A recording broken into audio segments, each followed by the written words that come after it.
سنة 1980 نشر جمال شاهين في كتابه تحقيقات جنائية قصة حقيقية لجريمة قتل حصلت لراجل غني بسبب حبه للستات والمتهم فيها عيلته كلها. القصة بتبدأ سنة 1950 مع مستر نارم، راجل بريطاني الجنسية عايش في مصر. نارم كان راجل غني جدا وكان عنده ملايين الجنيهات في حساباته البنكية. اتجوز نارم من ست مصرية اسمها لطيفة وخلف منها 5 أولاد، لكن بعد فترة ماتت لطيفة وعاش مستر نارم يربي ولاده لوحده لحد ما ترملت أخت زوجته اللي اسمها سنية، وبعد سنة قرر يتقدم لها وده لأنها أنسب واحدة عشان تربي ولاده من غير ما تطمع فيهم. وسنة 1971 كان مستر نارم بيحتفل بيوم زواجه من لطيفة، واللي فضل يحتفل بيه كل سنة حتى بعد موتها من حبه فيها. وفي الحفلة كان بيجتمع ولاده ال5 وزواجهم وأولادهم ومعهم زوجة مستر نارم التانية سنية واختها الصغيرة ليلى. وفجأة وأثناء ما مستر نارم بيشرب القهوة حس فجأة بحاجة غريبة وفضل يتوجع بألم في بطنه لحد ما وقع على الأرض مغمى عليه، وطلب أولاده الطبيب اللي أول ما كشف عليه عرف إنه مات. وفجأة راح الطبيب لتليفون البيت واتصل بالشرطة قدام أولاد وأحفاد مستر نارم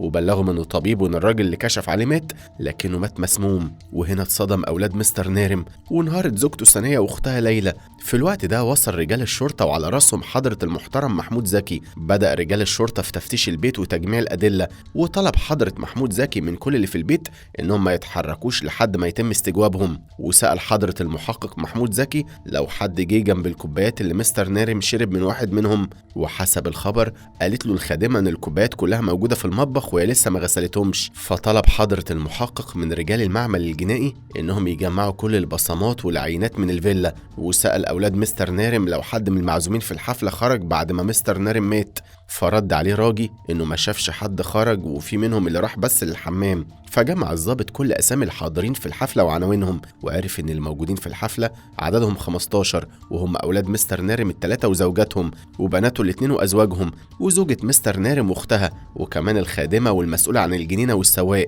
وعرف إن راجي هو الابن الكبير لمستر نارم، فسأله عن سبب احتفالهم وعن كل حاجة حصلت طول اليوم وطلب منه يحكي له كل حاجة بالتفصيل. حكى راجي إن والده بيحتفل كل سنة في نفس اليوم بعيد زواجه من زوجته الأولى اللي هي والدتهم واللي ماتت من سنين، وإنه غالبا بيعزم صحابه ومعارفه، لكن المرة دي كانوا هم بس اللي موجودين وعملوا نفس اللي بيعملوه كل مرة. وبعد ما خلصوا احتفال قعدوا يشربوا القهوة، وقبل ما والده يخلص فنجانه وقع على الأرض وكانت ساعتها الساعة 12:30. فحاول زوج أخته محمد واللي بيشتغل كطبيب ينقذه لكن اكتشف إنه مات، فطلبوا طبيب تاني واللي قال لهم إن والدهم مات مسموم، لكنه مش عارف مين ممكن يقتل والده بالطريقة دي وإيه سبب إنه يقتل راجل كبير ومريض. ومع استجواب باقي العيلة خرج الضابط محمود مع رجال المعمل الجنائي والطبيب الشرعي عشان يستنوا نتيجة فحص الدم والعينات. وبعد يوم خرج التقرير بتاع الطب الشرعي واللي بيأكد إن مستر نارم كان بيعاني من مرض في القلب وإن السم كان في كوباية القهوة اللي شربها. بدأ الضابط محمود ورجال التحقيق في البحث في حياة نارم وعرفوا إنه راجل غني جدا وساب إدارة أعماله من 10 سنين في الوقت اللي تعب فيه. وبدأ دور رجال المباحث عشان يوصلوا لحياة كل ابن من أبناء مستر نارم، وأولهم كان راجي واللي عنده شركة مقاولات كبيرة ومتجوز من سنية بنت خالته واللي شغالة معاه في نفس الشركة. أما الابن التاني عنده معرض للأساس ومتجوز من بنت من العيلة واسمها وداد واللي بتشتغل في شركة أخوه راجي سكرتيرة. أما الابن التالت فكان ضابط في الجيش لكن اتطرد بسبب إدمانه للمخدرات ومشاكله مع زوجته. وبعد البحث عرف الضابط محمود إن بين الابن الصغير وزوجته مشاكل كتير بسبب إدمانه وإنها طلبت الطلاق أكتر من مرة، لكن مستر نارم يصبرها بالفلوس اللي بيديها لها عشان ما تسيبش ابنه.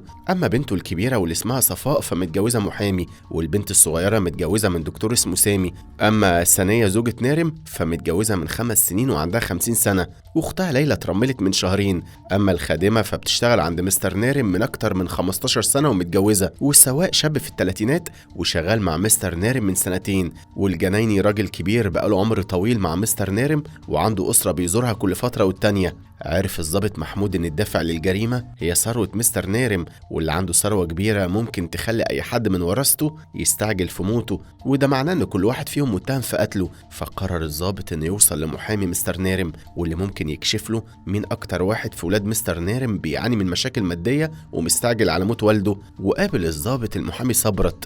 المحامي صبرت اشتغل عند مستر نارم من أكتر من 25 سنة، وقال الضابط إن مستر نارم تعب في أول حياته عشان يجمع ثروته وكان عنده شركة بنا وتأجير وبيع، لكن لما تعب قرر يبيع كل أملاكه ويسافر لبريطانيا عشان يتعالج. بس لما لقى مفيش نتيجة قرر يرجع لمصر ويكمل عيشته فيها ويموت هنا. فسأله الضابط محمود لو شاكك إن اللي عمل الجريمة دي واحد من ولاده، لكن المحامي أنكر إنه يقدر يتهم حد على الرغم من المشاكل اللي بينهم، وخصوصا إن محدش فيهم كان بيسأل عليه ولا مهتم بيه بسبب انشغالهم إنهم يكبروا ثرواتهم ويبقوا زي والدهم في يوم من الأيام. وبعد ما خلص المحامي كلامه طلع ورقة من شنطته فيها الوصية الأخيرة لمستر نارم واللي سابها معاه عشان كان حاسس إنه هيموت. قرا الضابط محمود الوصية وفجأة لقى إن مستر نارم موصل الخادمة بمبلغ 25,000 جنيه واللي يعتبر مبلغ كبير جدا.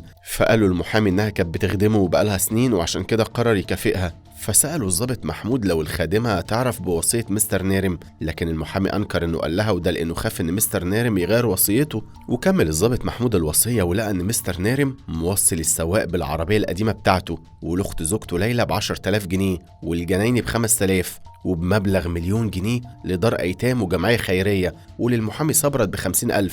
استغرب الضابط وسأله عن السبب اللي يخلي مستر نارم يوصله بمبلغ زي ده. فقال المحامي انه شغال معاه من 25 سنة وانه كل سنة ب2000. فابتسم له الضابط محمود وطلب منه يساعده في حل القضية، وده لانه الوحيد اللي يعرف كل مشاكل العيلة، وطلب منه يعمل اجتماع يقول فيه الوصية عشان عايز يعرف رد فعل كل واحد منهم. وافق المحامي واتفق مع كل ولاد مستر نارم على ميعاد يجتمعوا فيه في الفيلا بتاعت باباهم. وقبل الميعاد قرر الضابط يستجوب كل واحد كان حاضر الحفلة لوحده، وأول واحدة كانت الخادمة. محمود كان عايز يتأكد إن الخادمة تعرف حاجة عن المبلغ اللي مستر نارم سابه لها ولا لأ، وعن علاقة كل ابن من أبناء مستر نارم معاه وعن زوجته كمان. وحكت الخادمة إن علاقة مستر نارم بزوجته كانت علاقة كويسة، وده لأنه كان بياخدها في كل مكان بيروح فيه وما بيخرجش من غيرها. حتى ولاده كانوا بيحبوها وما حسوش إنها طمعانة في والدهم ولا هتشاركهم ثروته. فسألوا الضابط محمود عن المبلغ اللي مستر نارم سابه لها في الوصية. بان على الخادمة علامة استغراب وسألت المحقق لو مستر نارم أصلا ساب لها حاجة،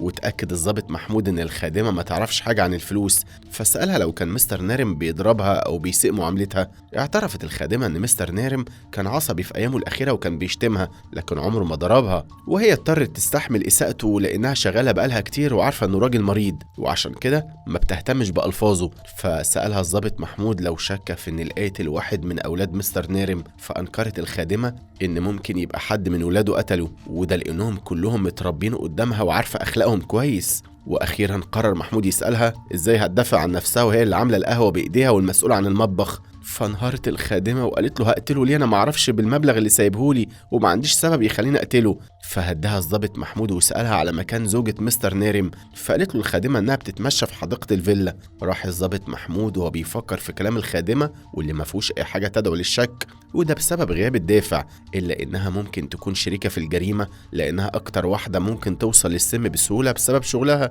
وده ممكن يكون حصل بطمع منها في مبلغ وعدها بيه واحد من أولاد مستر نارم. وصل الضابط محمود لزوجة مستر نارم واللي كانت بتعيط هي واختها ليلى على موته، وسأل الضابط ثانية هانم لو في حد شك انه قتل لها زوجها. انكرت ثانية انها ممكن تشك في حد في ولاد اختها او ازواجهم، وده لانها عارفة تربية اختها. فقال لها الضابط ان في شهود شافوها وهي بتتخانق مع زوجها قبل موته بيومين وانه ضربها وتف في وشها. اتخضت ثانية وقالت للضابط ان حتى لو ده حصل فده ما يخلاش تقتله لانه في الاخر جوزها وقبلها زوج اختها، ودي مش المرة الاولى اللي يضربها فيها. في الوقت ده لاحظ الضابط ان ليلى حزينة جدا على موت مستر نارم، فبدأ التحقيق معاها واستجوابها وسألها عن علاقتها بالمرحوم ولو تعرف انه ساب لها 10,000 جنيه، واللي على الرغم من انه مبلغ صغير لكنه يستحق المغامرة. اتخضت ليلى جدا وانكرت انها ممكن تقتل مستر نارم عشان حاجة هي ما تعرفهاش وملهاش نصيب فيها، واكدت ان علاقتها مع مستر نارم علاقة عادية وانها اول مرة تيجي الحفلة بدعوة من اختها،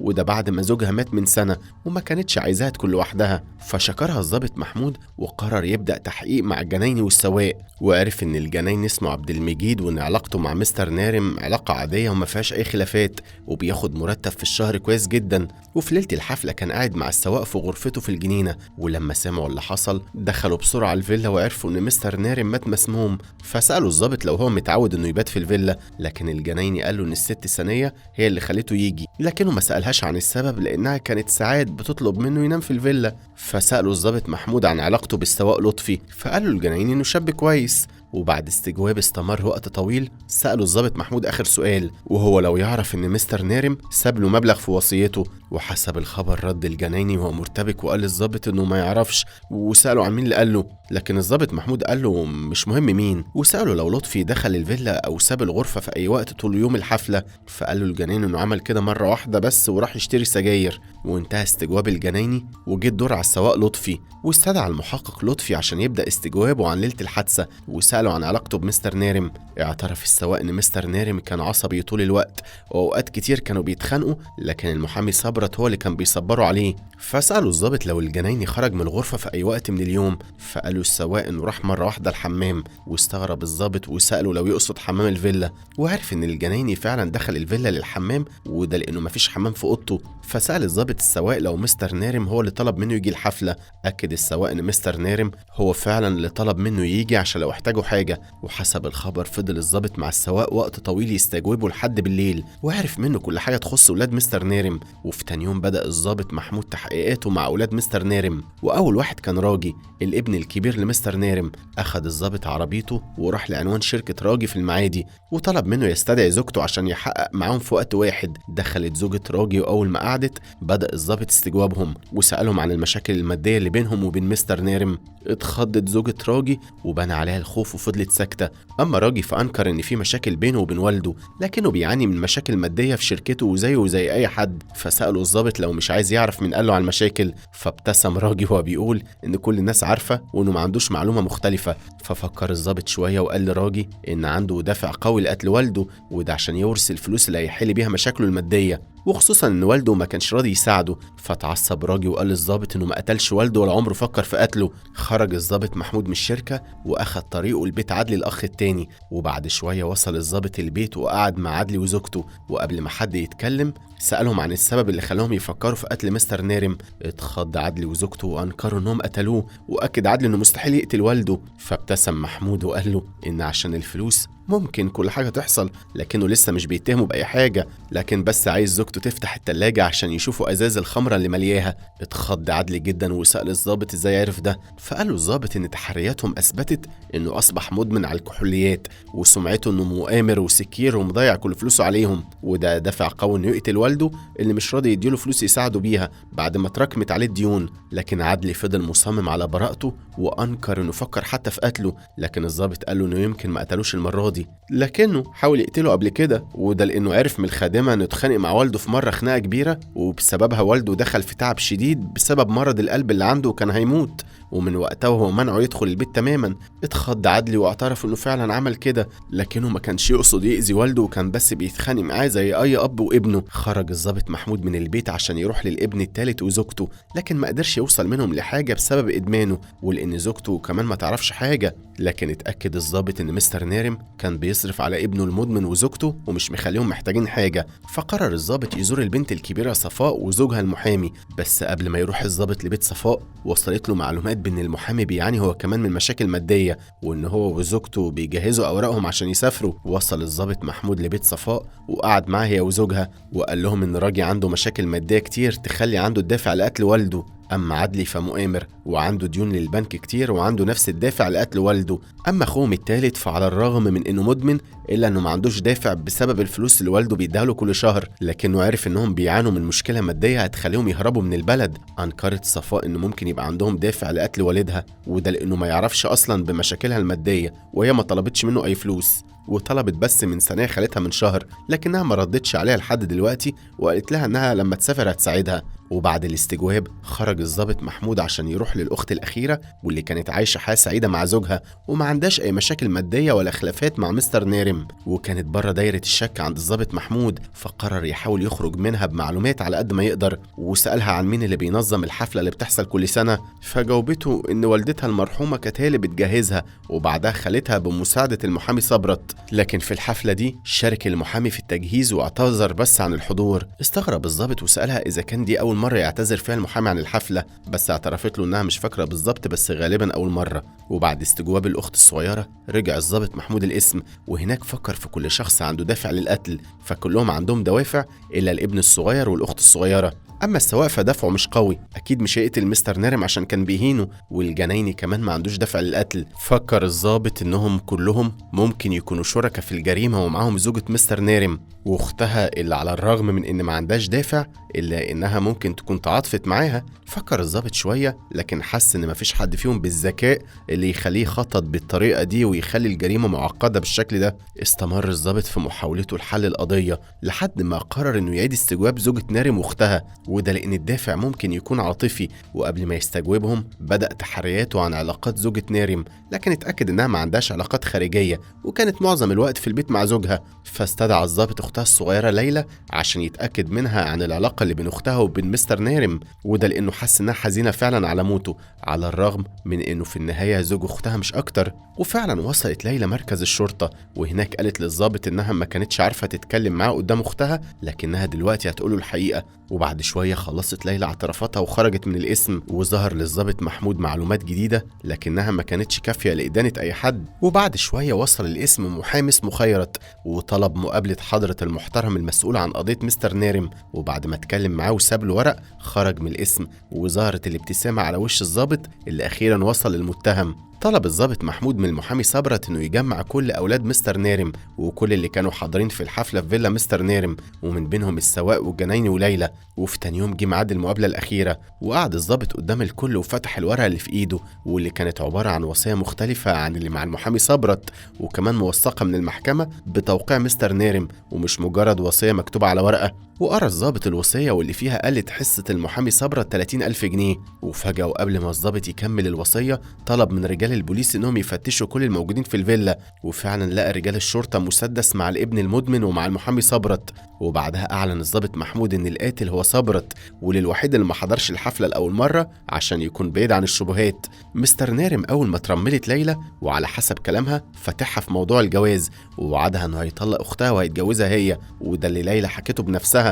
لكن ليلى رفضت عرض الزواج وخافت ان اختها تعرف والبيت يتدمر، فطلبت من المحامي صبرت انه يساعدها. لكن صبرت في الحقيقه كان متقدم لها هو كمان لكنها ردته. واول ما عرف ان مستر نارم عاوز يتجوزها حاول ينصحه ما يعملش كده في ثانيه، فاتضايق منه مستر نارم وقرر يغير الوصيه وهدده انه هيشوف له محامي تاني. وعلى حسب كلام السواق لطفي ففعلا مستر نارم كان عنده محامي تاني بيروح له كل فتره، واعترف ان المحامي صبرت ساله على عنوان المحامي وتاكد منه ان مستر نارم هيغدر بيه، فقرر لازم يقتله قبل ما يعمل اي حاجه عشان يفضل نصيبه في الوصيه زي ما هو. واستعان بالجنايني اللي اتاكد ان ثانيه ما طلبتش منه يجي الحفله ولا حد طلب منه يجي غير المحامي صبرت بنفسه. بس الجنايني مش هو بس اللي حط السم، وده لان ليلى نفسها كانت جزء من اللعبه. ففي الوقت اللي الجنايني كان فيه دخل الحمام ادى السم ليلى هانم واللي كانت عارفه الكوبايه الخاصه بمستر نارم، وده لانها كوبايه مميزه محدش بيشرب منها غيره، واتاكدت بنفسها انه اخدها وسلمتها له في ايده بشهاده الخادمه.